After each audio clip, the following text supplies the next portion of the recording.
podcast Belantara. Nah, dengan aku Via, today kita bakal ngomongin kalian pasti tahu kan kalau misalnya film atau novel itu jadi salah satu bahan kajian di sastra. Tapi kalian tahu gak sih kalau sebenarnya untuk mengkaji sesuatu kita tuh butuh deep dive lagi, kayak film itu tentang apa sih, panduannya tuh dari mana sih, dan cerita yang sebenarnya mau dibawakan seperti apa. Nah, di sini kayak kita bakal lebih bahas itu. Karena kan kemarin kita udah bahas film, novel. I think we should deep dive lagi gak sih tentang apa yang mau kita ngomongin. Nah, aku paling untuk awal, I'm gonna say about film Mencuri Raden Saleh. Itu kan sebenarnya film Haze ya. Cuma kayak kalau di situ kalian juga bisa lihat ada lukisan di sana. It's something that we can dikaji gitu. Tapi sebenarnya saat mengkaji kita juga harus tahu nih sebenarnya cerita aslinya seperti apa, latar belakang lukisannya seperti apa. Nah, dari situ aku udah mengundang salah satu narasumber, dan narasumber kita sebenarnya bukan dari Prodi Sastra Indonesia. So, let me introduce you. Hai Kak Raffi. Hai. Halo. Hai, mungkin kayak di sini juga first time ya kita Ya, ketemu. betul. Jadi kita kenalan dulu kali ya bareng sama Boleh. teman-teman Belantara. So you can introduce yourself, nama, prodi, angkatan. Oke, halo teman-teman semua. Kenalkan, nama aku Muhammad Raffi Alifanto dari Prodi Sejarah Angkatan 2022. Oke, berarti kakak tuh satu angkatan di atas aku ya? Betul, Oh, aku cutting kamu berarti jatuhnya. Aduh. Prodi sejarah, Betul, right? sejarah. Berarti yang gedungnya hadap-hadapan nih sama sastra kayak. Yang punya satu-satunya gedung di FIB. Oke, sorry banget Departemen Sejarah. Terima kasih. Ya deh, nggak apa-apa deh. Nah, di sini karena tadi kan aku kayak sudah bridging Betul. dikit nih tentang film Mencuri Raden Saleh yang actually kita kan juga di Undip ya. Betul. Namanya aja juga Universitas Diponegoro. Diponegoro. So, about the deep dive. Sebenarnya kan anak sastra ini juga banyak. Misalnya kita mau mengkaji karyanya, kita harus mencari tahu di dalamnya gitu. Betul. One of it yang aku ambil adalah tentang film Mencuri Raden Saleh, yaitu tentang si Pangeran Diponegoro itself. So, what about kita deep dive dikit kali ya tentang Pangeran Diponegoro today, aman? Oke, boleh banget kok. Oke, karena kan kayak menurut Kak Raffi kan emang prodi sejarah Ya. nih, lebih banyak belajar sejarah. Betul. Jadi kayak for the starter bisa kali gambarannya, what do you think about the Pangeran Diponegoro? Oke, ya. Terima kasih sebelumnya teman-teman Belantara udah mengundang aku gitu dalam podcast kali ini terkait dengan siapa sih Pangeran Diponegoro gitu. Apalagi namanya kan juga jadi salah satu nama universitas terkenal di Indonesia ataupun juga universitas yang aku juga sedang belajar gitu, ini Universitas Diponegoro. Ya, singkat cerita sebenarnya Diponegoro itu merupakan seorang pangeran lahir tahun 1885, nanti coba dikoreksi kalau salah. Beliau lahir dari keluarga bangsawan. Ayah beliau itu adalah Sultan Hamengkubuwono II, yang dimana juga merupakan salah satu pejuang pejuang Jawa, yang dimana juga merupakan Sultan Jogja kedua pasca Perjanjian Giyanti. Nah, yang dimana Pangeran Diponegoro ini juga tapi dia bukan putra mahkota ya, kebetulan juga dia lahir dari selir atau istri yang lain atau keberapa gitu dari Sultan Hamengkubuwono seperti itu. Nah, Pangeran Diponegoro lahir di lingkup keraton, yang dimana dia pertama juga ya kalau secara privilege ya, dia tentu adalah merupakan putra keraton yang memiliki pengetahuan ataupun juga pendidikan lebih baik daripada rakyat biasa saat itu. Lalu juga Pangeran Diponegoro juga itu secara spiritualis gitu, dia punya apa yang kita bilang katakan salah satu guru yang menjadi juga salah satu motor cikal bakal pemikiran dia, cikal bakal juga dari bagaimana dia pada akhirnya kakek ini namanya Kiai Mojo. Nah, Pangeran Diponegoro sendiri juga itu kalau misalkan kita bedah lebih jauh ya, sebenarnya apa yang terjadi sih pada di Pangeran Diponegoro, kenapa dia melawan dan sebagainya. Ya, Pangeran Diponegoro nggak sebatas yang mungkin yang seringkali kita dengar gitu ya. Oh, ketika di Tegalrejo beliau tanahnya diambil atau dipatok gitu oleh penguasa, oleh Belanda gitu kurang lebih. Itu sebenarnya menurutku terlalu sederhana sekali ketika kita memsimplifikasikan ataupun juga membuat suatu conclusion terhadap suatu permasalahan.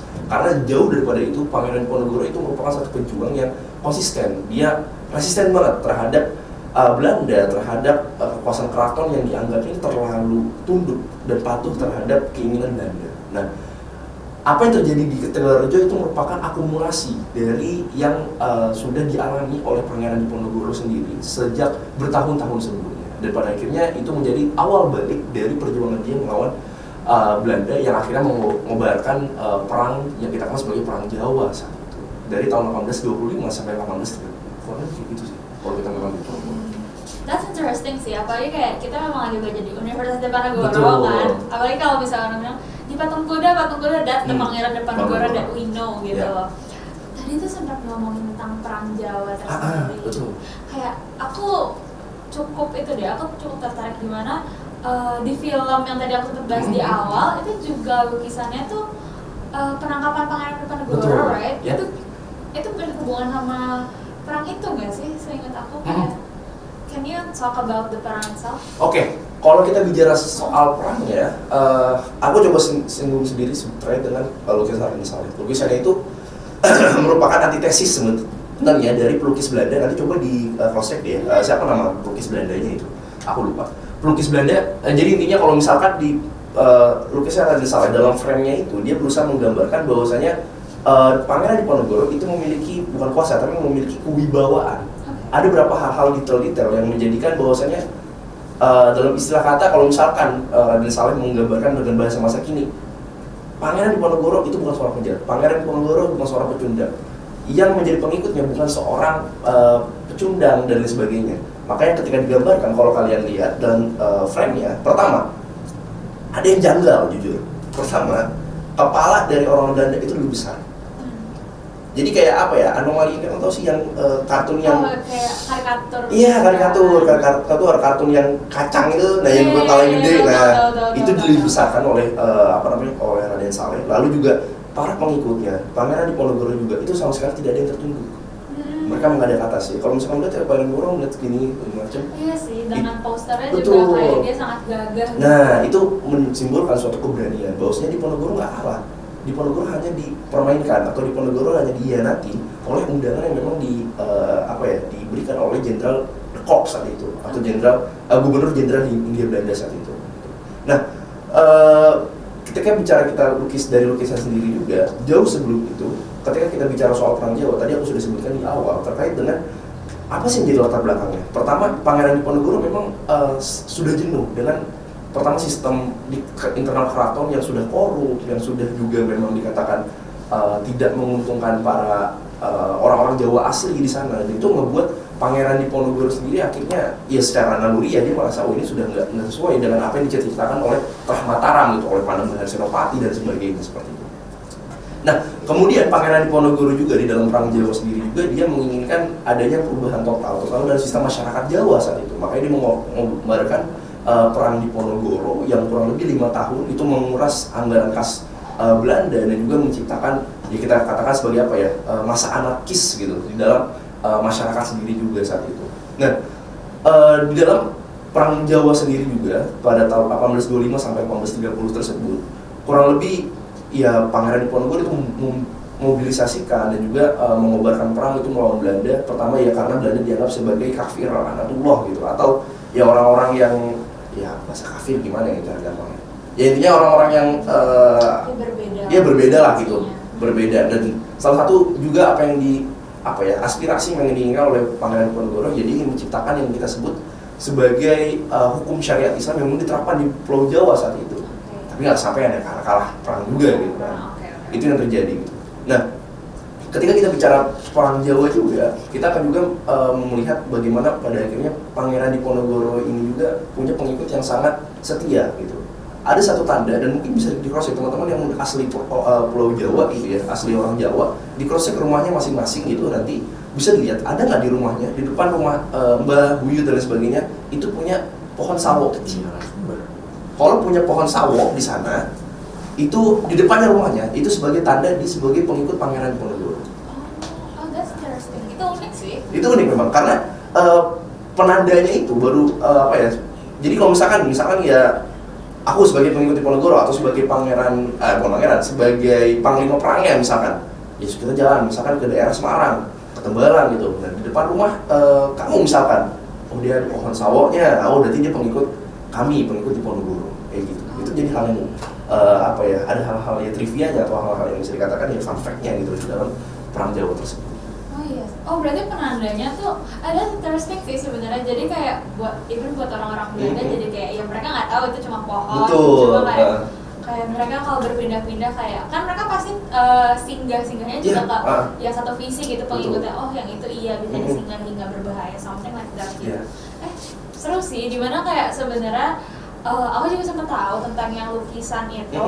I do forgot about yang lukisan yang dari Belandanya itu siapa juga pelukisnya, tapi memang kalau di lukisan yang Belanda tuh kayak pangerannya dia nunduk kayak ketangkep gitu kan, kayak dua point of view yang berbeda.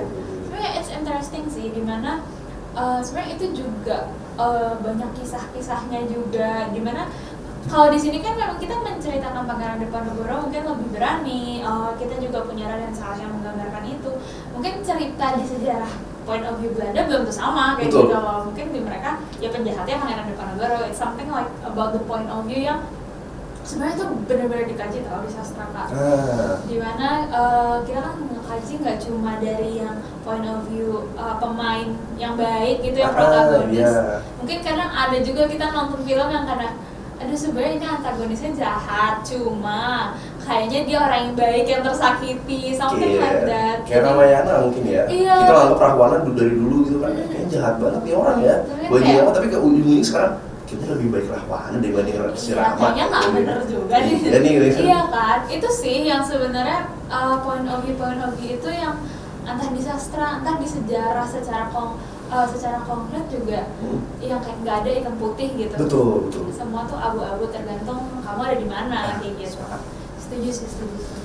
Dan sebenarnya agak penasaran sih about the perang itself. Setahu aku tuh kayak perang Diponegoro ini juga banyak complicated gitu, kayak emang tadi juga dibilang untuk menguras kas dari Belanda juga, terus kayak ada pengkhianatan juga satu dan lain hal. Kayak penasaran deh kayak latar belakang yang kayak cerita dari perang itu, apakah ada tokoh-tokoh lain yang bermain juga selain Pangeran Diponegoro atau something? Iya. Kalau kita bicara tokoh-tokohnya sebenarnya cukup banyak ya. Mungkin aku bakal highlight dua tokoh yang cukup yang menjadi punya peran penting gitu selama perang Diponegoro. Pertama itu ada Kiai Mojo, aku sebut tadi di awal. Dia merupakan guru spiritual, guru agamanya gitu ya. Ibarat kata mungkin kalau misalkan teman-teman punya guru ngaji gitu ya, yang mungkin berjaya sampai sekarang, kalau misalkan ngaji gitu kan, sampai sekarang masih bisa ngaji ya itu mungkin kayak gitu. Tapi ini lebih dalam lagi, dia juga menjadi pengikut dari tarekatnya Kiai Mojo, itu namanya tarekat Satariyah. Nah, Kiai Mojo ini juga berperan penting gitu dalam memberikan masukan-masukan, memberikan ya kayak misalkan apa sih harus dilakukan oleh Pangeran Diponegoro, tirakat apa yang memang misalkan saya harus gimana dan lain sebagainya. Ya Kiai Mojo merupakan salah satu pemain penting saat itu. Nah kemudian kedua, ini panglima perangnya, salah satu panglima perangnya namanya Setot Ali Basyah Prawirjo. Ini merupakan pangeran, bangsawan Jawa yang dimana dia memimpin banyak sekali jalannya pertempuran Pangeran Diponegoro sebelum, dan ini aku kurang paham ya, nanti bisa di cross check lagi, antara dia bisa disebut dia berkhianat atau dia menyerahkan diri. Jadi Setot Ali Basyah ini dia menyerahkan diri, atau ya bisa dibilang ya menyerah kepada Belanda tahun 1828 atau 29 aku lupa.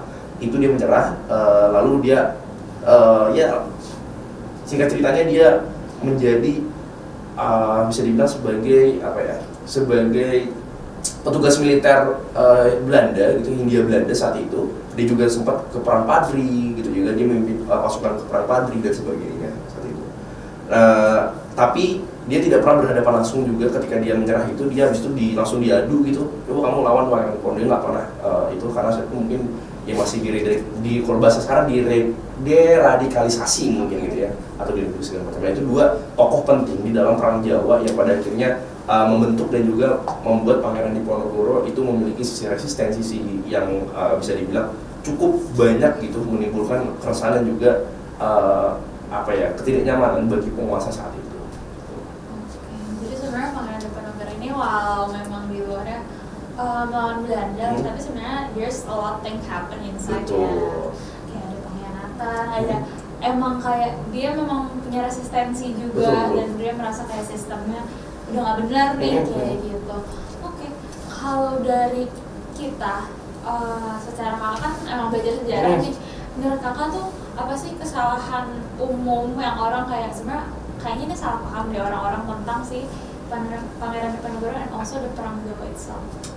Oke, mungkin yang paling gampang adalah bagaimana kita dicekoki gitu dari sejarah di masa SMA mungkin atau SMP gitu soal Pangeran Diponegoro. Pangeran Diponegoro melawan Belanda ketika patok tanahnya atau tanahnya dipatok oleh Patih Danurejo.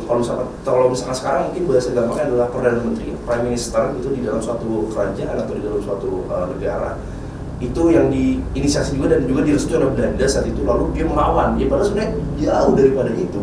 Ada kekecewaan mendalam daripada Pangeran Diponegoro terhadap terhadap keraton saat itu, terhadap Jogja terutama. Ya tadi aku sebutkan juga sebelumnya. Pertama bagaimana sistemnya itu Belanda sudah terlalu ikut campur banget gitu tuh. Maksudnya, lu londo gitu. Iya kayak ini Jawa nih. Iya, ini gue pribumi di sini. Lu tuh orang mana sih? Lu orang sono, orang jauh banget gitu.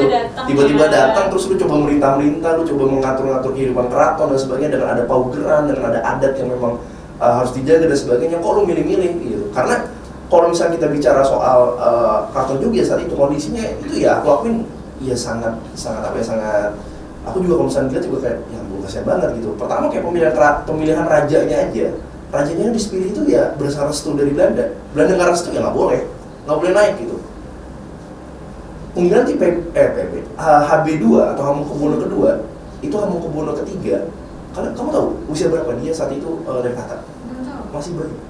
Oh iya. Masih bayi. Dan itu karena wewenang Belanda. Karena restu Belanda. Oh oke. Padahal itu ada Pangeran Diponegoro yang secara umur lebih sepuh, lebih tua. Karena mungkin Pangeran Diponegoro kan lebih susah diatur. Betul. Nah itu menjadi salah satu fun fact yang orang nggak menghayatnya ke sana. Orang melihatnya, wah Pangeran Diponegoro karena patok ya. Ya ampun kalau permasalahan tanah doang kayaknya juga Pangeran Diponegoro tinggal datang ke keraton ngamuk-ngamuk kayaknya bisa selesai dah harusnya. Toh dia masih pangeran loh di situ. Ibu, neneknya, kakeknya, dan bapaknya sendiri Hamengkubuwono gitu, Sultan Jogja loh saat itu. Nah itu yang seringkali menjadi persepsi dari masyarakat juga saat itu. Nah kemudian juga Pangeran Diponegoro sendiri itu juga yang kedua ya, terutama dia berjuang dalam perang Jawa itu tidak berdasarkan tahta, bukan berdasarkan I want to be a king, no. Dia bukan pengen jadi raja sebenarnya. Meskipun memang ya ada gelarnya gitu, nanti bisa dicek itu. Seingatku Saidin ya Sultan ini Saidin Pangatolomo Khalifatullah ing Tanah Jawi dan sebagainya, itu gelarnya beliau. Gelar klaimnya dia terkait dengan dia mentasbihkan diri sebagai Raja Jawa saat itu. Tapi kalau misalnya jauh daripada itu, ya Pangeran Diponegoro sebenarnya nggak pengen banget jadi raja. Yang dia pengen itu adalah bagaimana wis londo mengangkat dari sini gitu. Wis udah londo jangan di sini lah gitu. Jangan ikut-ikutan lah gitu. Lu siapa gitu kan? Lu siapa dan sebagainya. Itu yang dia pengen banget sebenarnya. Dia lebih pengen seperti itu, makanya dia melawan gitu sistem korup yang ada di dalam dalam keraton dan juga sistem yang ada udah di raja-raja Jawa gitu. Karena dia melihat, kadang ini cukup unik juga ya, kalau kita bicara soal landscape sejarah, gak sampai 100 tahun Jawa itu sudah berada di dalam cengkramannya VOC. Padahal sebelum-sebelumnya ya Jawa merupakan salah satu pusat pertama penyebaran agama Islam, pusat militer, lalu juga pusat kekuasaan yang cukup besar saat itu dengan Mataramnya. Itu nggak sampai 100 tahun, itu sudah goyah. Kita mungkin kenal dengan Sultan Agung yang melakukan penyerangan ke Batavia, lalu juga kita dengan kisah-kisah heroik dari beliau dan sebagainya. Ya itu terjadi, itu nggak sampai 100 tahun. Makanya ini menjadi keresahan bagi Diponegoro sendiri juga. Kok kenapa ya masyarakat Jawa ataupun juga Raja Jawa ini malah lemah terhadap bangsa asing ini? Mereka lemah terhadap kekuatan yang pada akhirnya membuat bangsa Jawa ini tidak mendapatkan tempat yang seharusnya. Gitu. Nah, itu menjadi salah satu faktor-faktor lain yang membuat Pangeran Diponegoro itu melawan gitu. Jadi dia bukan cuma pengen jadi raja, tapi dia memang ingin mengembalikan harkat martabat dari masyarakat Jawa, sekaligus mengembalikan sistem pemerintahan, sistem kerajaan atau kesultanan keraton di Jawa itu kembali kepada terahnya, kepada masyarakat Jawa itu sendiri. Iya, kepada asal usulnya lah gitu.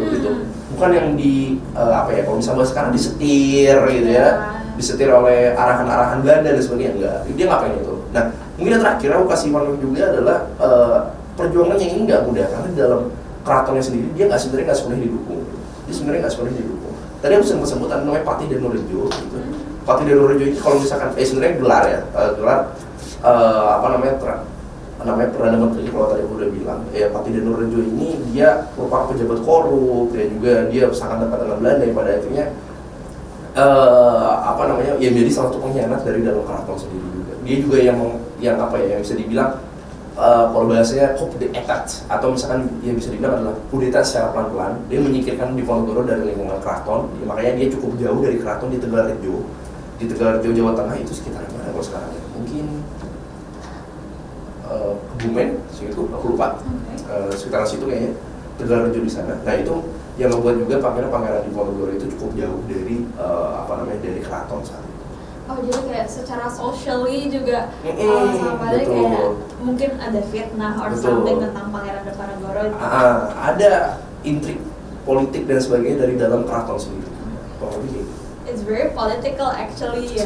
Iya sih, sebenarnya memang sejarah tentang Indonesia, salah satunya sejarah tentang Pangeran Diponegoro, tentang Kerajaan Mataram dan lain-lain. Sebenarnya itu cerita yang sangat politik karena kita kan zaman dulu kerajaan ya. Betul. Dan kayak bahkan sampai sekarang kalau kalian nonton film-film kerajaan kan pasti klimaksnya nanti entah pengkhianatan, entah betul. kebangkitan, something like that kayak gitu.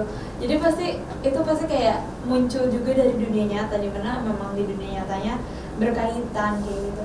I just wondering deh Kak, kayak kalau misalnya memang kita di sastra kan tidak menggali yang sedalam itu, kita menggali kayak point of view kita, apa yang kita butuhin untuk mengkaji ini sebagai latar belakang kan. Tapi kalau di sejarah sendiri sebenarnya pernah nggak sih belajar tentang the sastra itself? Kalau misalnya kan kalau kata orang kita di ilmu humaniora tuh pasti saling berkaitan gitu, nggak bisa dikotak-kotakan. Kalau dari Kakak sendiri? Kita bicara soal sastranya ya. Ya tentu belajar ya, karena beberapa sumber-sumber sejarah itu memang berasal dari karya-karya sastra. Mungkin kan teman-teman atau kamu pernah dengar gitu, ada namanya Babat Tanah Jawa. Itu ditulis oleh saya tuh Mangkurat I, Mangkurat I atau Mangkurat II, aku lupa. Babat Tanah Jawa itu ditulis 100 tahun sebelum Pangeran Diponegoro. Lalu juga lagi Babat Pangeran Diponegoro. Nah ini mungkin kita bicara Pangeran Diponegoronya. Ya itu merupakan salah satu sumber sejarah yang primer, yang merupakan yang menjadi apa ya, menjadi apa namanya, rujukan ketika kita ingin menulis terkait dengan Pangeran Diponegoro juga. Salah satu penulis yang cukup masyhur dan cukup apa ya, cukup mengenal terkait dengan Pangeran Diponegoro itu ada namanya Peter Carey. Pak Peter ini merupakan orang Amerika sebenarnya. Ya orang Amerika atau orang Inggris aku lupa. Itu menulis soal Pangeran Diponegoro kurang lebih selama 50-70 tahun. Lama ya? Lama. Buku-buku beliau banyak ya.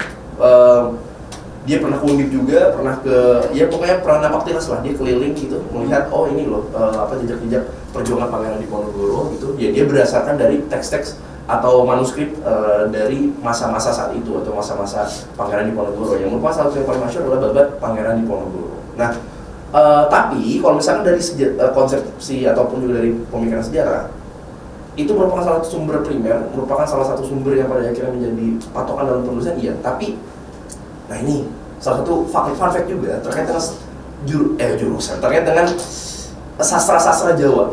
Karena nyebelin. Kenapa? Ada namanya metafora yang seringkali ditulis di dalam babat atau karya-karya sastranya. Oh iya, dia nggak langsung kayak ceritanya tok. Iya, jadi bertele-tele banget. Iya sih. Aku jadi salah satu contoh. Kayak di Babat Tanah Jawi atau Babat Tanah Jawa itu ada soal Ratu Kalinyamat yang dari Jepara sana. Di dalam satu kisahnya itu disebutkan Ratu Kalinyamat menanggalkan semua pakaiannya untuk berjuang dengan melawan Portugis yang ada di Malaka. Oke. Secara awam kamu bakal menganggapnya nggak? Menanggalkan semua pakaiannya? Ya, melepaskan pakaiannya secara eksplisit. Nah, padahal enggak. Itu merupakan apa ya, Ejawata kalau misalkan ya dia menanggalkan semua duniawinya dia memberikan semua ibarat sodakoh terhadap hartanya dia, nih lu berjuang ya, lu lawan Portugis, udah gitu, dia menanggalkan pakaiannya dia. Tapi orang Jawa kan gitu, menanggalkan gitu. Kamu pasti bakal banyak, teman-teman pasti bakal banyak kalau misalkan bahasa sastra kuno, terutama ya abad-abad dari 17 ke atas gitu, itu banyak banget metafora. Orang Jawa suka banget kayak begitu. Iya, setuju. Jadi orang Jawa nggak terlalu suka belak-belakan terhadap kayak leluhurnya terutama. Setuju. Dia ngerasa kayak oh ini harus agak ada bumbu dikit Kayak deh bumbu gitu. cerita Iya. gitu. Nah terus aku satu lagi deh terkait dengan Joko Tingkir. Joko Tingkir ketika mau ke Demak, mau mengalahkan atau waktu itu mau mau ke Demak, aku lupa waktu itu dalam konteks apa. Waktu dia perjalanan ke Demak, kamu bakal bilang nanti abis ini, make sense apa enggak ceritanya? Oke. Dia berjalan di tepian sungai, terus dihadang sama 7 buaya. Dia bertempur lawan 7 buaya. 7 buaya akhirnya kalah. Lalu 7 buaya itu menjadi pengikutnya, terus dia berjalan bersama 7 buaya itu. Pasti buaya ini sebenarnya orang kan? Betul. Make sense nggak tapi kalau misalkan kita sekarang Ya enggak, kayak masa ya kalau bertengkarnya mungkin ya, tapi kan jadi pengikut buaya kan hewan gitu. Tapi kamu tahu itu apa sebenarnya buaya itu? Prajurit. 7 preman. Oh jadi digambarkan preman itu Betul. buaya dengan kayak mungkin kehidupannya dan kayak latar belakangnya. Nah, itu menjadi salah satu ciri khas unik dari masyarakat Jawa, terutama dalam terkait dengan budaya sastranya. Masyarakat Jawa itu mungkin kalau ada teman-teman yang asli dari suku Jawa bisa memberikan ya tanggapan ini aku lupa namanya sebenarnya dalam filsafat Jawa gitu. Yang memang masyarakat Jawa terutama itu nggak suka berterus terang banget gitu terkait dengan apa yang dialami dan sebagainya. Mereka bisa mengkias-kiaskan dan sebagainya gitu. Mungkin ya kamu dengar terkait dengan cerita-cerita dongeng-dongeng kita gitu, cerita dongeng-dongeng masa lalu kayak misalkan mungkin mungkin kayak Maling Kundang, Tangkuban Parang, asli sebenarnya nggak segitunya.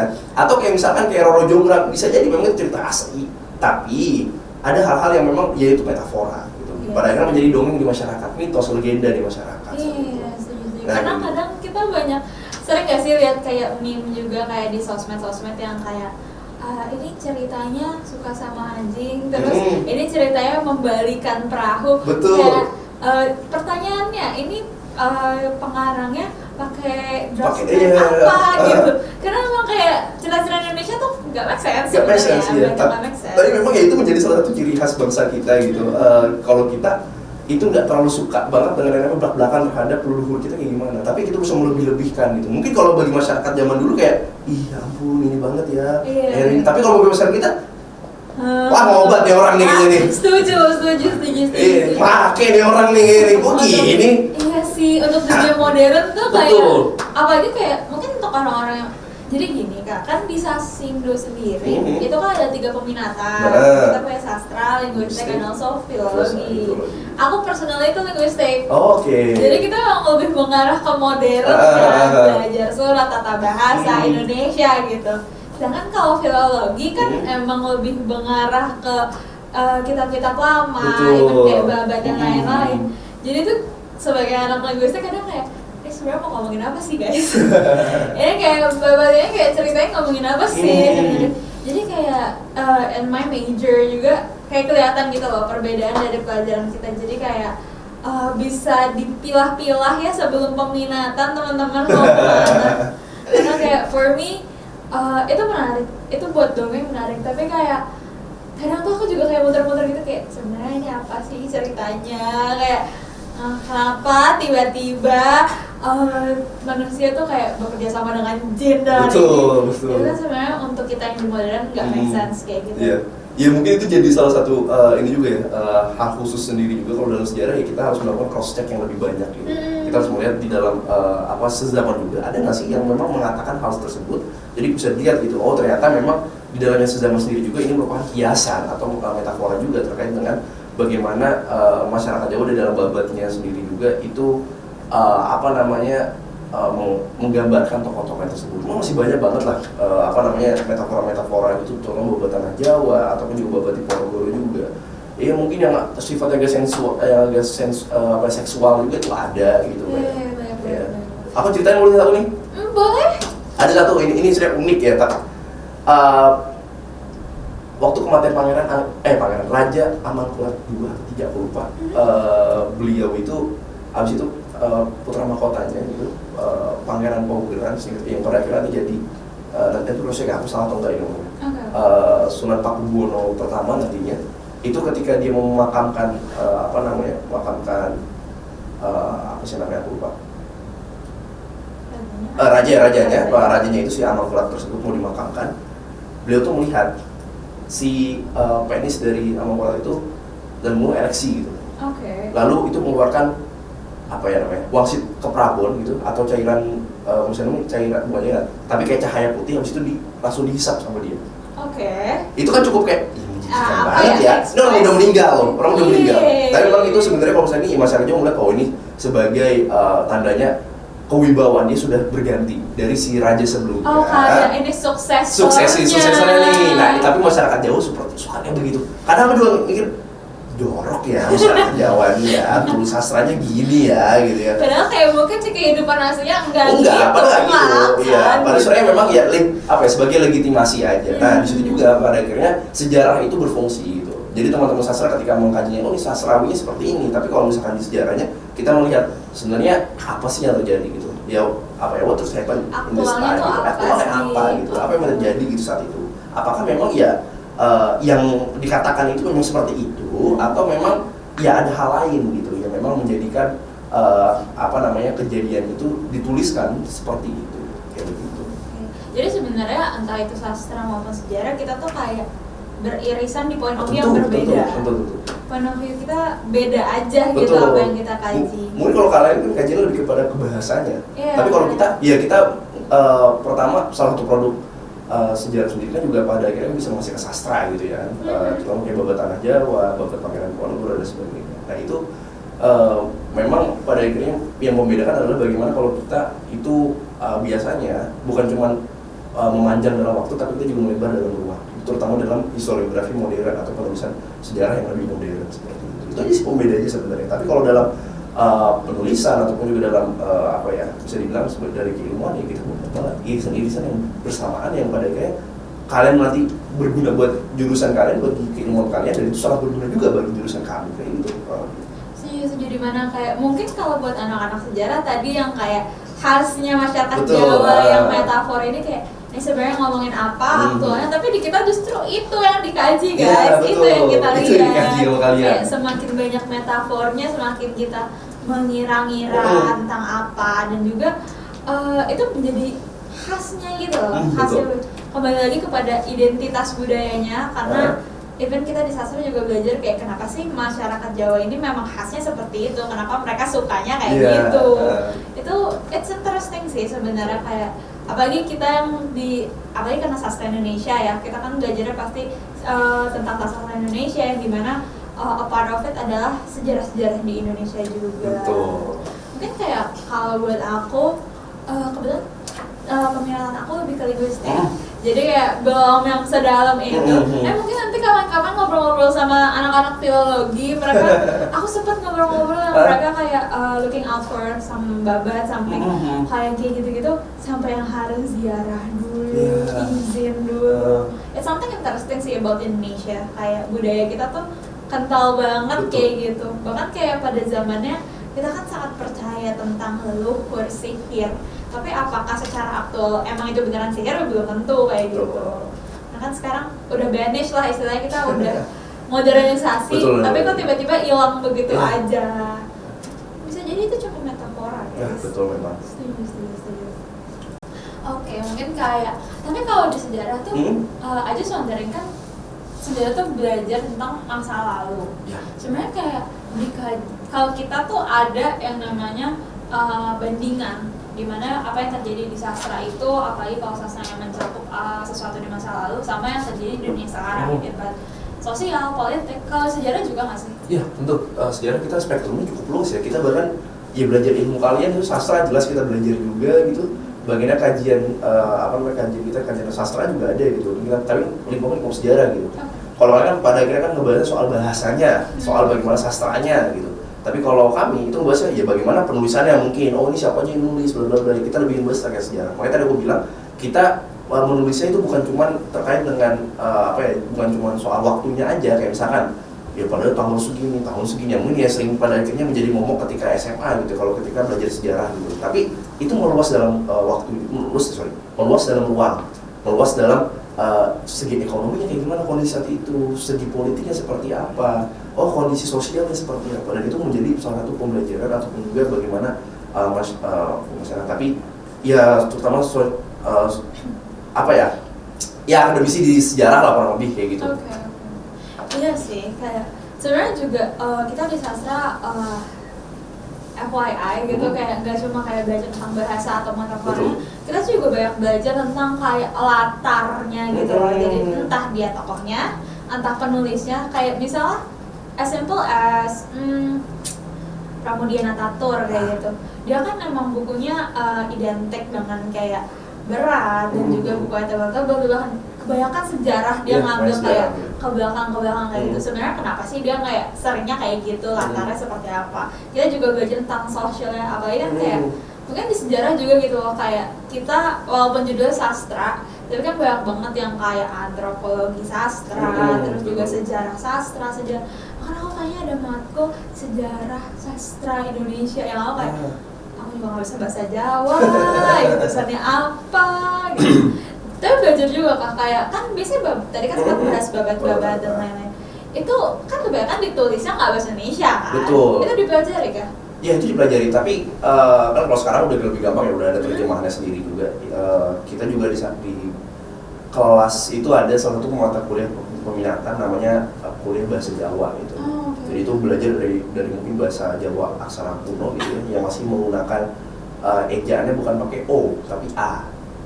Iya. Ya, dulu kalau masyarakat Jawa, ya kalau misalnya kamu mau tahu ya apa namanya, bahasa Jawa yang paling masih sekarang masih pure, masih murni, dan itu diakui oleh banyak akademisi juga, itu bahasa Ngapak.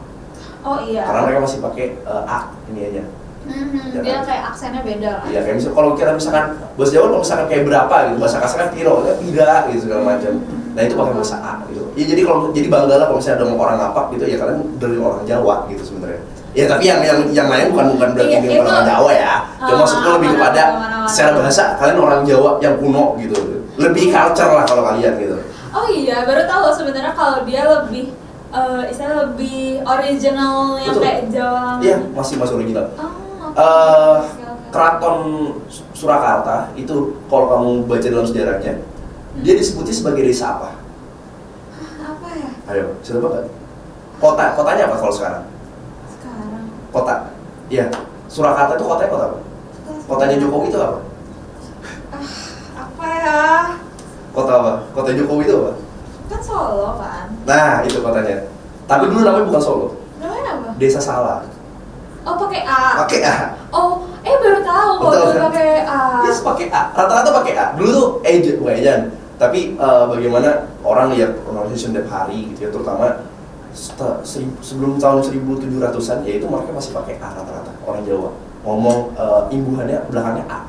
Nah itu bisa dibahas sama teman sastra. Oh ya, kebahasannya kenapa? Bahasanya kok berubah sih gitu dari A ke O misalkan. Karena pada akhirnya singkatnya di Panembahan Sultan Agung saat itu berubah, tadinya dari A itu banyak berubah jadi O.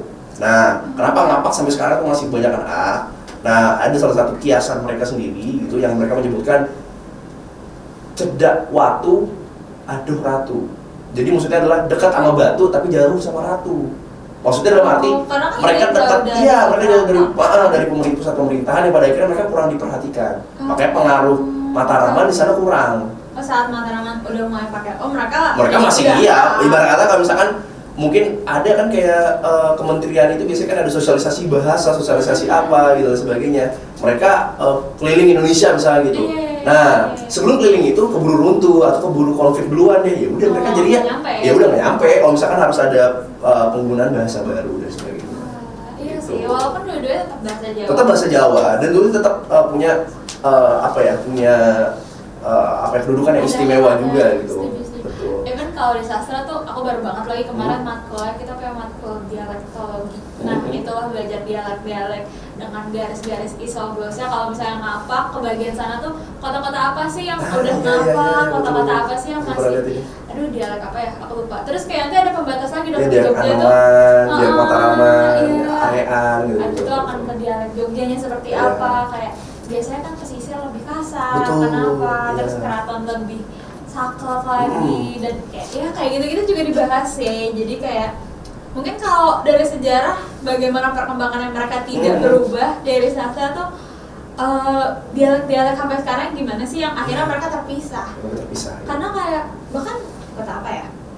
I think Cirebon, I think, correct me if I'm wrong ya guys, kalau bisa dikoreksi juga.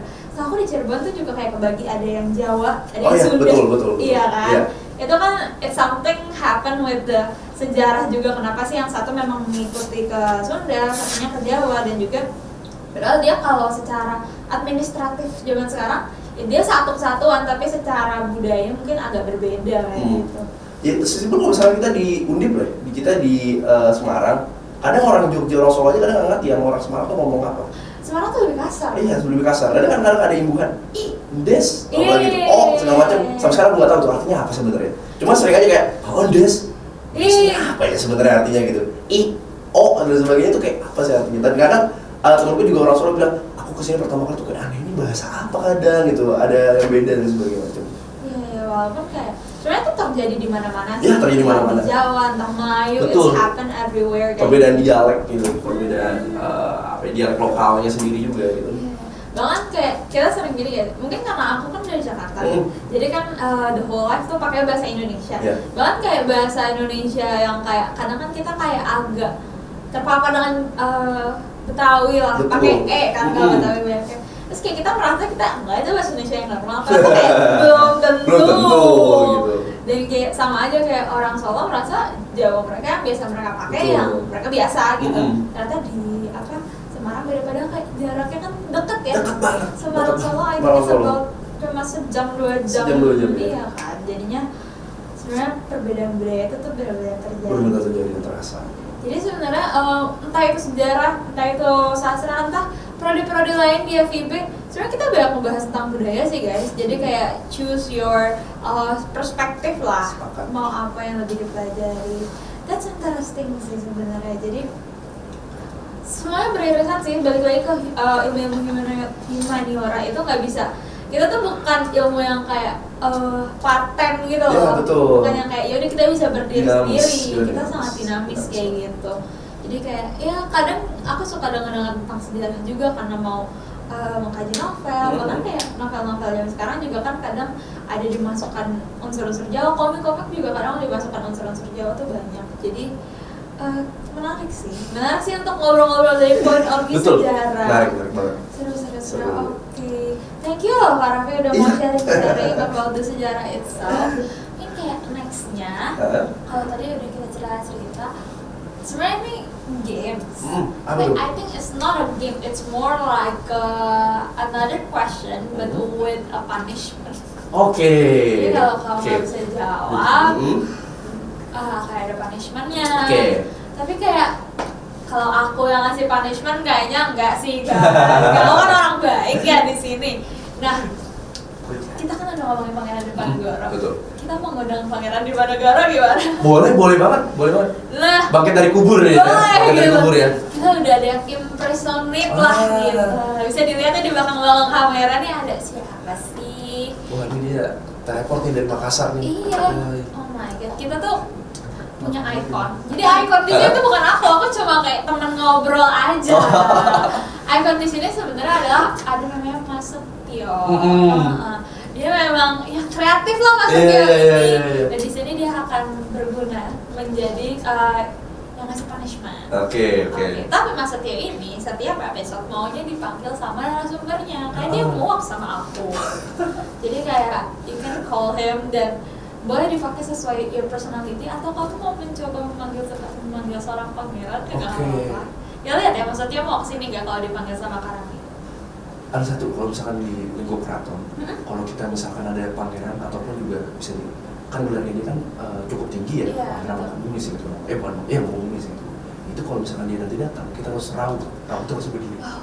Iya, boleh. Dari mana nih? Dia mau jalan ke sini nggak nih? Coba dipanggil dulu. Biasanya dia kayak butuh berkali-kali. Berkali-kali ya? Gusti Pangeran, Gusti, boleh kesini nggak Gusti? Gusti, boleh kesini Gusti? Ada sedikit. Biasanya kalau misalnya kita harus ada panggilan habis dari dalam. Rauh. Nah kita berdiri. Kita berdiri mau Gusti. Siap. Dia dikasih panggung lebih menikmati. Iya. Ganteng. Ya, moga. Oh ya Allah Pangeran. Allah. Riwuh ya kak. Aduh. Oke. Assalamualaikum Mas Setio. Waalaikumsalam. Baik kabarnya. Baik. Oke. Games kali ini biasanya dia cuma bawain game atau enggak membantu lah membawa suatu CD. Tapi kali ini Mas Setio ikut duduk. Ikut duduk ya. Oke. Spesial nih. Iya. Iya benar banget. Mas Setio di sini mau ngapain sih Mas? Sebelumnya aku jujur merinding sebelahku di Ponorogo. Aduh. Ya dikit. Jangan merinding mas. Jangan ya. Saya versi light. Versi ya. Boleh. Ya. Oke. Jadi pangeran sehari why not kan? Benar. Meskipun yang bukan darah biru, darah tinggi gitu ya. Iya, itu dia. Mas Setio. Darah muda ya. Darah Oke, muda, boleh Mas Setio. Lebih bergelora gitu Iya, dibanding iya. gitu. Oke, mungkin kita kayak aku kenalin dikit ya. Jadi Mas Setio ini Kak Raki. Ya ini Mas Setio. Boleh ya perkenalan Oke. kalian di sini.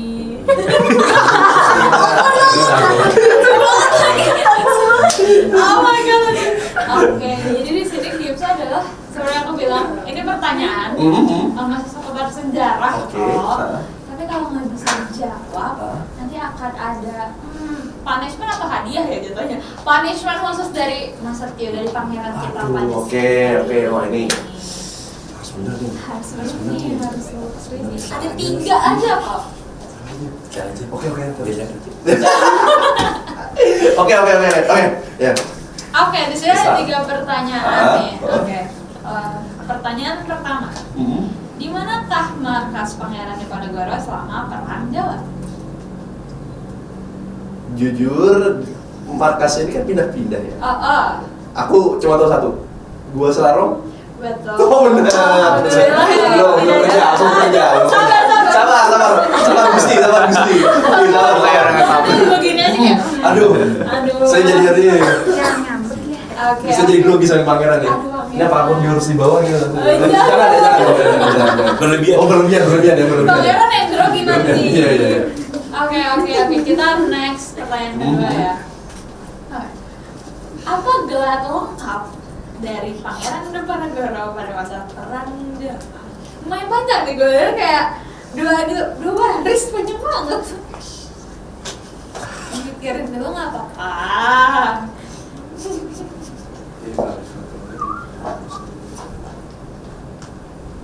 Izin jawab, saya nggak tahu kebetulan. Gua nggak tahu sih, lebih tepatnya saya nggak hafal sebenarnya. Sebenarnya ini kayak 1, 2, 3, 4, 5, 6, 7, 8, 9, 10, 11 kata gitu. Agak Panjang banget. Boleh sebut nggak apa? Awalnya deh. Sultan. Nggak tahu deh jujur. Aku nggak hafal di akhir-akhir doang. Oke, berarti menyerah. Menyerah deh aku. Akhirnya pangeran bekerja, Ya, masya Allah, orang awal. Dia udah seneng banget di sini. Oke, ini aku coba memberitahu ya, guys. Tapi kayak correct me if I'm Ya, wrong. oke. Sultan Abdul Hamid Kabiril Mukminin Syahidin Patana Agama Khalifatullah Tanah Jawa. Apa ya? Tapi kalau gelar kayak gitu biasanya sering disebut gak sih?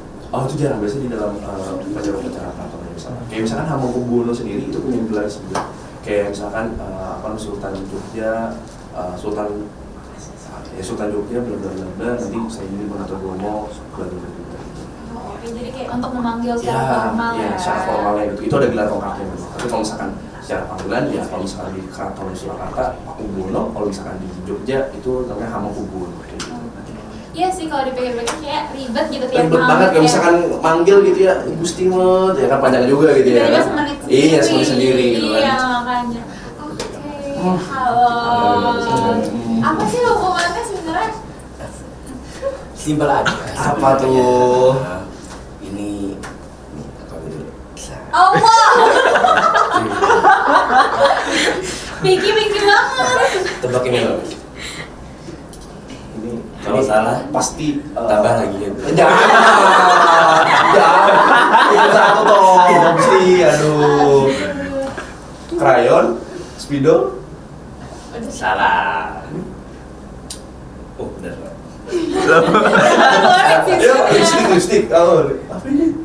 pensil alis. Pensil alis. Ini mau dibikinin alis apa gimana?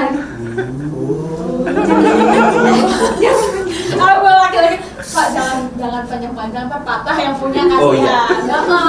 Dikit aja Pak, nggak bisa, itu nggak bisa ditaruh aja tutupnya di sini, nggak bisa. oh, Ini bisa bukan terus. kumpul. Kita boleh. Kita sedikit trivia ya guys. Oke. Ini sekarang nih. Mau di terakhir aja, satu lagi. aja. boleh. Ini pemanasan. Oke.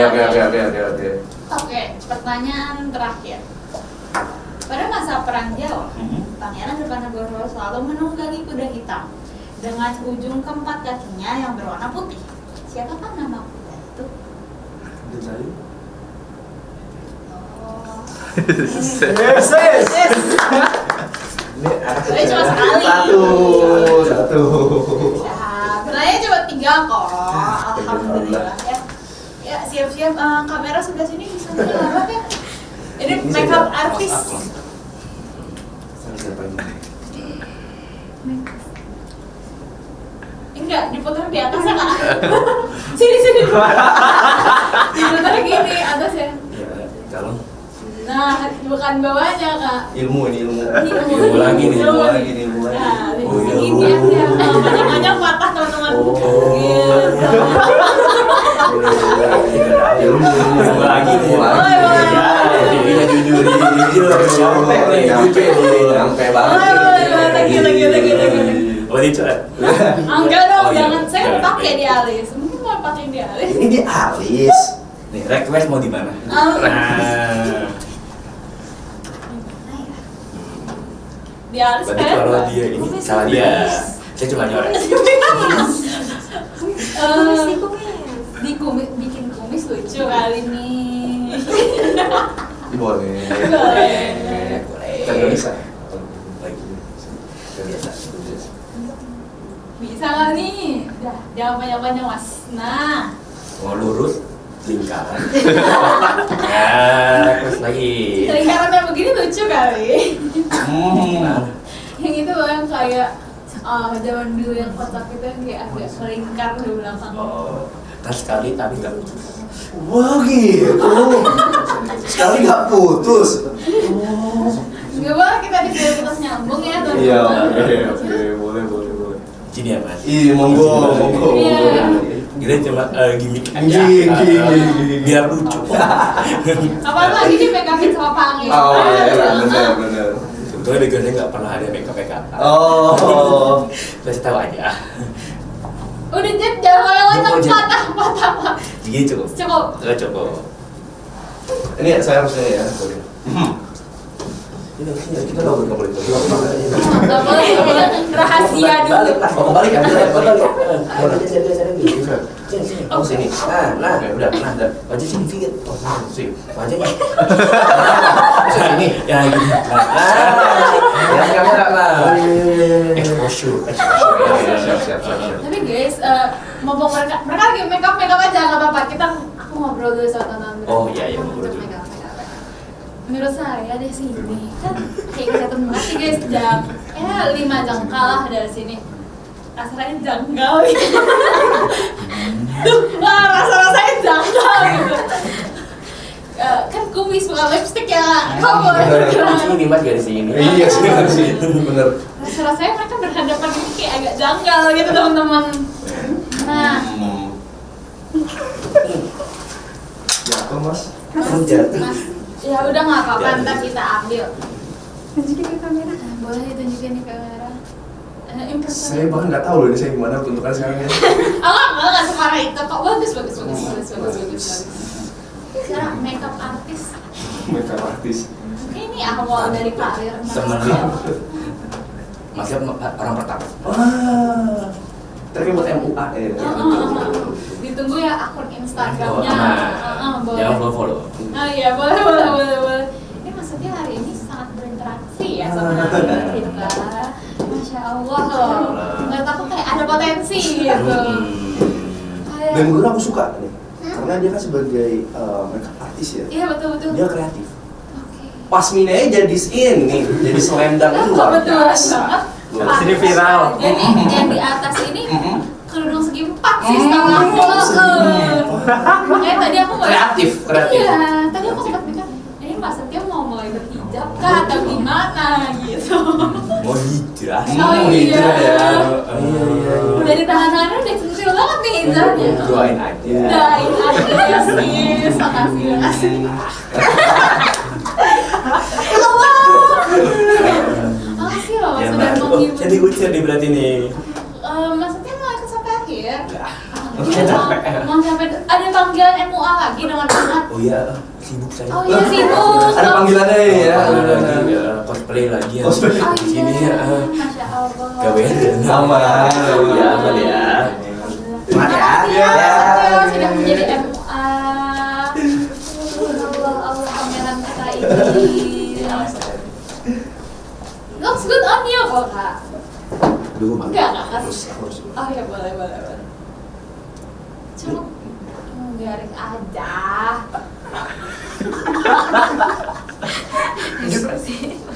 Bencong. Kayak statistik. Itu kayak grafik. Iya, kayak grafik. Lihat gini, kan? Kebetulan maksudnya tadi kayaknya takut pas review mentor makanya kabur. Oh, oke. Malum pelanggan pertama. Pelanggan pertama ya, iya. Oke, sebenarnya tuh di sini, nanti tuh di akhir karena Hah? ada closing statement. Oke. Kan itu zoom out ya, Iya, zoom in iya. tuh dari kamera ini. Betul, Nah, betul. ada garis statistik ini. Rasa-rasanya lebih berwibawa mungkin. Mungkin, oke. Oke. Makasih loh Kak Raffi sudah main-main game di sini, sudah bercengkrama sama aku, Ya, sama pangeran kita Mas Setio ya. betul. Nah sebenarnya aku bilang tadi akan ada closing statement, so this is the time for the closing statement. Oke. Akan di zoom in ya dengan grafik di mukanya itu. Dengan trafficking ya. Boleh. Mungkin kayak about today, tentang ketemuan Belantara atau tentang our prodi yang bersinggungan juga boleh banget. Oke. Oke, ya sebelumnya aku mengucapkan banyak terima kasih kepada teman-teman Belantara yang sudah memberikan waktu-waktu gitu untuk melakukan podcast dan juga ngobrol-ngobrol singkat pada hari ini. Aku berharap ya dari apa yang memang menjadi topik, terutama soal Pangeran Diponegoro, kalian anak muda wajib memiliki jiwa dan kepribadian dari seorang pangeran tersebut. Kepribadian yang memang harus jujur, kepribadian yang memang memiliki jiwa pengorbanan, memperjuangkan serta mengawal terkait dengan isu-isu ataupun juga terkait dengan yang mereka yang termarginalkan, itu masyarakat miskin kota, masyarakat ataupun juga petani, nelayan dan sebagainya. Kalian harus wajib dan perlu sekali mengilhami bahwasanya Pangeran Diponegoro, ya betul, dia lahir dari privilege sebagai keluarga keraton, dia lahir dari keluarga yang memang memiliki soal dana, memiliki banyak hal yang pada akhirnya itu bisa menjadikan dia berkuasa, tapi dia menanggalkan itu semua, hidup dalam kesederhanaan, hidup di dalam kesusahan untuk memperjuangkan yang aku rasa itu menjadi tuannya siapa, yaitu rakyatnya sendiri. Aku harap teman-teman selain bisa memperjuangkan sisi nilai dari Pangeran Diponegoro, jangan sampai kita juga melupakan siapa kita, siapa dari nama dari universitas kita, universitas yang memang menjadikan kita berbeda daripada universitas yang lain, memiliki nama pahlawan di sisinya, yaitu nama Pangeran Diponegoro. Aku harap teman-teman bisa selalu mengilhami serta juga mengetahui terkait dengan sisi siapa Diponegoro, dan jangan sampai lupa dan jangan sampai pada akhirnya teman-teman tidak memiliki rasa ataupun juga mengilhami siapa itu Diponegoro. Itu aja mungkin dari aku terkait dengan closing statement. Semoga ya aku harap kita semua bisa belajar lebih baik lagi, termasuk aku juga sendiri gitu, masih banyak kekurangan terutama. Oke, thank you so much Kak Raffi sudah mau ngobrol-ngobrol sama aku di sini. Sebenarnya nemuin banyak insight baru juga, point of view baru juga, lebih dari sejarah, data aktualnya juga seperti apa. Oke, di sini aku mau sebelum kita tutup nih Kak, kita tuh punya kebiasaan untuk slogan. Oke, apa sebenarnya? Slogannya sastra gitu. Jadi ini kayak sedikit meracuni sastra gitu. Tidak apa-apa ya. Oke, jadi slogan kita ini. Sebenarnya ini cukup kontroversial dan bisa dibilang mungkin ini agak relate sama teman-teman humaniora gitu, yang suka ditanyakan sebenarnya kuliah humaniora tuh mau jadi apa sih? Masih sering lah ya mendengar itu. Oke, jadi slogan kita itu nanti akan aku bilang kuliah sastra, terus kita bareng akan lulus mau jadi apa? Seperti biasa. Boleh ya, kamera ya. Oke. kuliah sastra. Lulus mau jadi apa? Yeay.